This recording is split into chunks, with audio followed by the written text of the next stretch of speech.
Harper stood frozen in the living room, staring at her parents as they handed her debit card to Madison.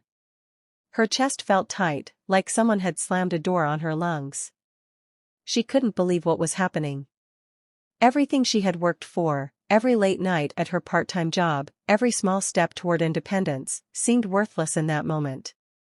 Madison smirked, taking the card like it was a prize. "Finally, some recognition," she said, her voice dripping with satisfaction. Harper's parents, Ruth and Clayton, looked at her with an almost proud smile, as if they had done the right thing. "You need to learn your place," her father said, and the words hit her like a punch she didn't see coming. Harper's hands trembled as she gathered her things. Her room, once a safe corner of her childhood, felt alien and cold. She shoved clothes into her bag, her favorite books, little keepsakes she had collected over the years. Each item she packed felt like a memory being ripped from her. She wanted to scream, to cry, to tell them how unfair it was, but the words stuck in her throat. The front door loomed ahead, and when she stepped outside, the autumn air hit her face, sharp and bitter. For a moment, she considered turning back, begging for them to change their minds. But she knew she couldn't. There was nothing left for her there, no warmth, no love, only judgment and favoritism that favored Madison at every turn. Harper walked down the driveway, her bag heavy on her shoulder, feeling both lost and strangely determined. Her parents' house grew smaller behind her, but with every step, she felt a flicker of something she hadn't felt before, the faintest spark of defiance, a whisper that maybe, just maybe, this wasn't the end of her story. Harper unlocked the door to her tiny studio apartment and stepped inside. The space was small, barely enough room for her bed, a worn-out chair, and a kitchenette that had seen better days. The rent had taken almost all the money she had saved, but it was hers. No one could tell her where she belonged or what she was worth. The first few days were harder than she expected. She had to figure out how to stretch every dollar, deciding between groceries and electricity, wondering if she could afford a few extra hours of heating on cold nights. She quickly realized that independence wasn't just freedom, it was responsibility, and it could be exhausting. Her neighbor, Griffin, noticed her struggles early on. He lived across the hall and often brought over small meals or left a note checking if she needed anything. He never asked questions or made her feel weak. Sometimes, just a simple, "I've got extra coffee if you want some," made her feel a little less alone. She found herself looking forward to his quiet presence more than she expected. At night, after work and after paying bills, Harper would sit on the edge of her bed, staring at the peeling walls and thinking about her parents. How could they treat her like she didn't matter? How could they favor Madison at every turn, acting like her success was the only thing that mattered? The anger inside her simmered quietly, fueling her determination. She knew she couldn't let their betrayal define her life. Harper promised herself that she would survive, not just for today, but for everything she wanted to prove to herself, and eventually, to them. Even in the small, lonely apartment, Harper felt a strange mix of fear and strength. Life had thrown her out, but maybe this was her chance to finally show what she was capable of. Harper's first day at the boutique law firm felt overwhelming. The office smelled of polished wood and old books, a sharp contrast to her tiny apartment. The work was basic at first, filing documents, organizing case files, making coffee, but she approached every task with focus. She wanted to show that, even without connections or family backing, she could handle responsibility and prove her worth. It was Regina who noticed her. A senior attorney with sharp eyes and a calm presence, Regina didn't treat Harper like a newbie. Instead, she asked questions, gave advice, and pushed Harper to think beyond the immediate tasks. "Work is important," Regina said one afternoon, "but life is bigger than deadlines. Learn to plan, anticipate, and see the bigger picture." Harper listened, absorbing every word. As the weeks went by, Harper started to feel a shift inside her. She learned to manage pressure, to solve problems she hadn't thought she could handle, and to speak confidently in front of clients. She realized she had strengths she had never recognized: patience, focus, and the ability to stay calm under pressure. Every small victory at work became a quiet triumph over the chaos she had left behind. At night, Harper would sit in her apartment, reflecting on the day. The sting of her parents' favoritism still lingered, but now it fueled her determination instead of breaking her. She was learning that her worth wasn't defined by anyone else's approval. For the first time, Harper felt a quiet confidence growing. The pain she had carried for so long was no longer just a wound, it was becoming a source of strength. She understood that this was only the beginning. She wasn't just surviving anymore, she was building herself, piece by piece, and no one could take that away from her. Harper had heard stories about Madison before, but seeing her in action was something else. Madison moved through parties and meetings with a confident smile, dressed in designer clothes, always the center of attention. People seemed to hang on her every word, but Harper noticed the small cracks, the way she subtly put others down, how she took credit for ideas that weren't hers, and how she carefully manipulated situations to stay on top. At one work event Harper attended, she watched Madison quietly undermine a colleague. A slight comment here, a dismissive laugh there, and suddenly the colleague's opportunity slipped away. Harper realized that Madison's success wasn't entirely talent or hard work, it was control, manipulation, and the constant support of their parents.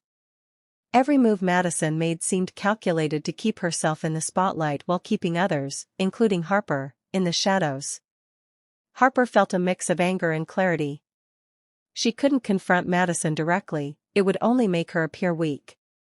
Instead, she started observing quietly, paying attention to every habit, every decision, and every weakness Madison displayed.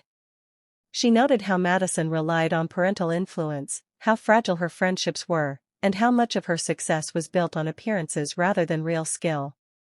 As Harper returned to her small apartment that evening, a sense of determination settled over her. She began to plan, not recklessly, but carefully.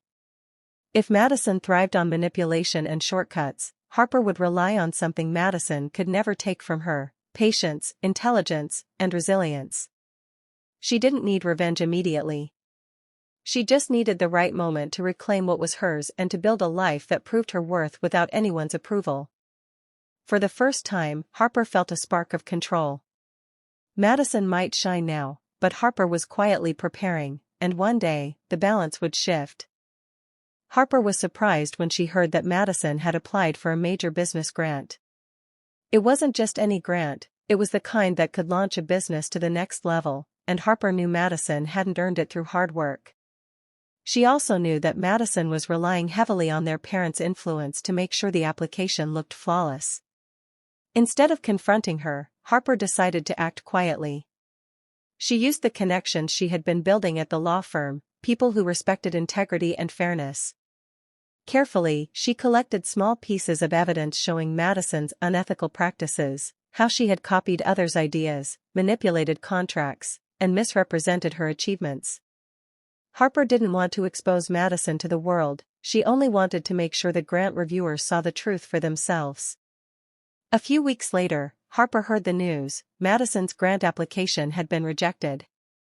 It wasn't just a minor loss, it was public enough that her credibility took a hit in the business community. Harper didn't cheer or tell anyone what she had done. Instead, she felt a quiet satisfaction, a warmth in her chest that came from knowing justice had happened without her having to raise her voice. For the first time since being forced out of her parents' home, Harper felt that power could come from patience and careful planning rather than confrontation or anger. She realized revenge didn't have to be loud or dramatic, it could be subtle and effective. Madison's reliance on shortcuts and favoritism had finally backfired, and Harper watched quietly as the consequences began to unfold. That night, Harper sat in her apartment with a small smile. Karma had started its work, and for once, she felt the balance shifting. Harper understood that this was only the beginning of her journey, but it was a strong first step toward reclaiming everything that had been taken from her.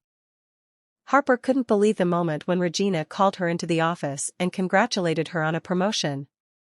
It wasn't a huge title, but it came with responsibilities and, more importantly, her first real paycheck that reflected her hard work. For the first time, she felt the pride of achieving something on her own, without anyone else pushing her forward. Griffin noticed the change in her immediately. That evening, he stopped by with a cup of coffee and a grin. See? They can't break what they didn't build, he said softly. Harper smiled, feeling the weight of those words. For years, she had thought her parents' opinions and Madison's shadow would define her, but now she could see clearly that her life was hers to shape. With the promotion came small freedoms. Harper could finally buy the things she needed without counting every penny. She decorated her apartment a little, treated herself to a nice meal once in a while, and even started taking weekend walks in the park to clear her mind. She began reconnecting with friends she had drifted from during her struggles, enjoying conversations that were genuine and unpressured. Harper realized that success wasn't just about money or status, it was about living fully, making choices for herself, and finding joy in the little things. She laughed more easily, slept more peacefully, and felt a lightness she had never known in her parents' house. While Madison chased appearances, Harper was building substance in her life, and it felt far more rewarding. For the first time, Harper felt confident in her own skin. She was growing stronger, not just in her career but in her heart and mind. Each day brought new lessons and small victories, and Harper knew that she was finally on a path that no one could take away from her. Harper's phone rang one evening, and she saw her parents' names on the screen. Ruth's voice was soft, almost pleading. "Harper, we want to see you. We're sorry for everything. Can we talk?" Clayton added, "We may have made mistakes, but we want to make it right." Harper felt a surge of anger but stayed calm. She agreed to meet, keeping her voice steady. When she arrived, her parents tried to layer their apologies with subtle guilt. "We just wanted what's best for you," Ruth said. Clayton added, "We only supported Madison because she seemed more responsible." Harper listened, nodding politely, but inside, her chest burned. Their words felt hollow. She could see through the excuses, just as she had seen through Madison's constant manipulations and the favoritism that had shaped her childhood. Sitting there, Harper realized how much she had grown since being forced out. She didn't need their approval, and their words couldn't hurt her anymore. Instead of lashing out, she let the silence speak, watching their nervous expressions as they realized she was no longer the scared, dependent child they once controlled. By the time she left, Harper had made a plan. She didn't want petty revenge or drama. She wanted undeniable proof of her success, something they couldn't ignore or dismiss. She would show them the life she had built with her own effort, her skills, and her patience. Harper imagined a moment when her accomplishments would speak louder than their favoritism ever could, a moment when they would have no choice but to recognize her worth. As she walked away from the meeting, Harper felt a quiet satisfaction. The anger that had simmered inside her for years was now turning into a focused determination. This wasn't about revenge, it was about showing them, and the world, that she had risen on her own terms. Harper had been keeping an eye on Madison quietly, and it didn't take long for her to notice cracks in her sister's success. Madison had taken on more than she could handle, borrowing heavily and relying on their parents' money to fund risky business ventures. Harper realized that if these weaknesses were exposed, the truth about Madison's fragile success would come out. Instead of confronting her directly, Harper worked carefully behind the scenes. She contacted a few of Madison's creditors and business partners, presenting them with evidence of the unethical practices she had observed, the copied ideas, the misleading contracts, the manipulations that Madison had relied on for so long. Harper didn't embellish or exaggerate, she just let the facts speak for themselves. The effects were quick. Deals that Madison had counted on fell through unexpectedly. People who had once respected her started questioning her credibility. Whispers spread through the business community about her manipulations and shortcuts. Harper watched quietly as the world that had seemed so untouchable for Madison began to crumble. Even Harper's parents couldn't ignore it. They had always believed Madison was flawless, the successful daughter who could do no wrong. Now, they were forced to confront the reality that their favorite child was failing, and much of her success had been built on shaky ground. The contrast between Madison's crumbling reputation and Harper's steady rise was becoming impossible to miss. For Harper, the satisfaction wasn't in gloating. It was in seeing justice unfold naturally. Madison had relied on shortcuts and favoritism, while Harper had built her life from scratch. And now, the consequences of Madison's choices were clear for everyone to see. Harper felt a quiet sense of triumph, knowing that patience and strategy had started to tip the balance in her favor. The news hit quickly. Madison's biggest project, the one she had boasted about for months, collapsed publicly. Investors pulled out, contracts were cancelled, and her reputation took a hard, visible hit. Harper heard about it from a colleague at the law firm and felt a quiet ripple of satisfaction, not from malice, but from seeing the consequences of actions rooted in greed and manipulation. Her parents, who had always painted Madison as flawless, were forced to confront the truth. Ruth and Clayton spent hours in tense conversations, their expressions tight with disbelief. The golden child they had praised so loudly was crumbling, while Harper, the child they had dismissed, was steadily rising on her own. It was a painful contrast they couldn't ignore. Harper, meanwhile, remained calm. She didn't call, didn't gloat, and didn't react outwardly. She let the situation unfold naturally, understanding that real power wasn't about showing off or creating drama, it was about letting karma take its course. Watching Madison struggle without intervening, Harper felt a deep sense of peace. It was more than just satisfaction, it was validation. Years of being pushed aside, ignored, and underestimated had not broken her. Instead, they had shaped her, built her resilience, and taught her patience. She had learned that sometimes the best revenge wasn't loud or immediate, it was steady, invisible, and undeniable in its results. As Harper went about her day, handling work, paying bills, and planning her future, she realized she had reached a place that Madison and her parents had never expected. The balance had shifted. Karma had done its work, and Harper was left standing, strong, composed, and finally free from the shadow of favoritism that had once defined her life. Harper stepped into the family gathering with a quiet confidence she had never felt before. Her outfit was simple but elegant, her posture straight, and her smile calm. She didn't need to announce her success, her presence spoke volumes. People noticed the change immediately, there was a new energy about her, a sense of self-assurance that couldn't be ignored. Her parents froze for a moment when they saw her. Ruth's hand tightened around her glass, and Clayton's jaw went stiff. They had spent years believing Madison was the shining example of their family, the one who deserved praise and attention. Now, faced with Harper's transformation, they didn't know what to say. The words that had come so easily to them in the past now felt inadequate. Madison's face turned red as she realized the shift. All the subtle manipulations, the carefully constructed image of superiority, crumbled in the presence of Harper's genuine strength. For the first time, she looked uncertain and small, her confidence shaken. Harper didn't need to make a move, the imbalance was already clear. Harper walked through the gathering, greeting family members and friends with warmth and composure. She noticed the way people responded differently to her now, not out of obligation, but out of respect.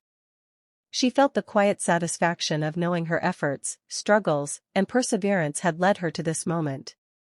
There was no gloating, no bragging, no cruel remarks. Harper understood that victory didn't need to be loud to be meaningful. The recognition, the respect, and the undeniable proof of her worth were enough. For the first time, she felt truly seen and appreciated for who she was, not for the shadow of her sister or the approval of her parents. Harper smiled softly, feeling a calm sense of triumph settle deep inside her. Harper sat at her small desk, pen in hand, and wrote carefully. She didn't hold back, but she also didn't write to hurt anyone. She explained how their betrayal had shaped her, how being pushed aside and underestimated had forced her to grow stronger and smarter. She wrote about the challenges she had faced alone, the lessons she had learned, and the life she had built through patience, hard work, and determination. Once the letter was finished, Harper folded it neatly and left it on the doorstep of her parents' home. She didn't leave a name or any hint that it was from her. She didn't need them to thank her or apologize. The letter wasn't about revenge, it was about closure, both for herself and for the family who had once dismissed her. Walking away, Harper felt lighter than she had in years. The weight of anger, hurt, and disappointment was gone.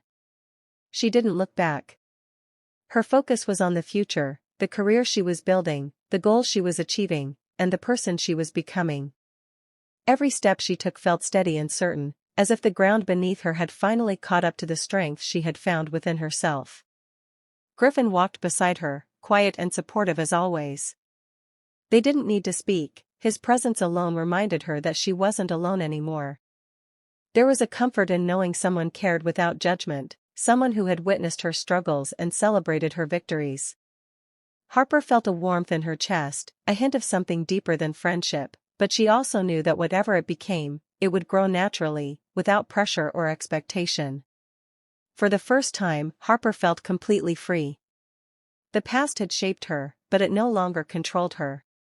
She smiled softly, knowing she had reclaimed her life, her dignity, and her peace, and that was more than enough. Harper turned the key in the lock of her new house and stepped inside. The space was modest, but it was hers, every wall, every corner, every choice belonged to her. She spent the afternoon arranging furniture, hanging pictures, and adding little touches that reflected her personality. It was quiet, peaceful, and full of a sense of accomplishment she had never felt before. As she sat on the couch, looking around at the home she had built with her own efforts, Harper thought about the journey that had brought her here. The betrayal of her parents, the favoritism toward Madison, the heartbreak of being forced out of her home, it had all hurt deeply. But those wounds had taught her something invaluable: strength, patience, resilience, and the determination to rise above cruelty. Every struggle had shaped her, made her wiser, and ultimately unstoppable. Harper smiled softly, feeling a deep satisfaction that had nothing to do with revenge and everything to do with personal triumph. She had proven to herself that her worth wasn't defined by anyone else's opinion. She had built a life on her own terms, a life of independence, dignity, and self-respect. Looking out the window at the sunset, she whispered to herself. They tried to define me. They tried to break me. But I didn't just survive, I became everything they never expected. For the first time, Harper felt completely whole. Justice had taken its course, karma had done its work, and she had reclaimed her life. The story wasn't about punishment or anger anymore, it was about empowerment, closure, and the quiet joy of knowing that she had risen above everything meant to hold her back.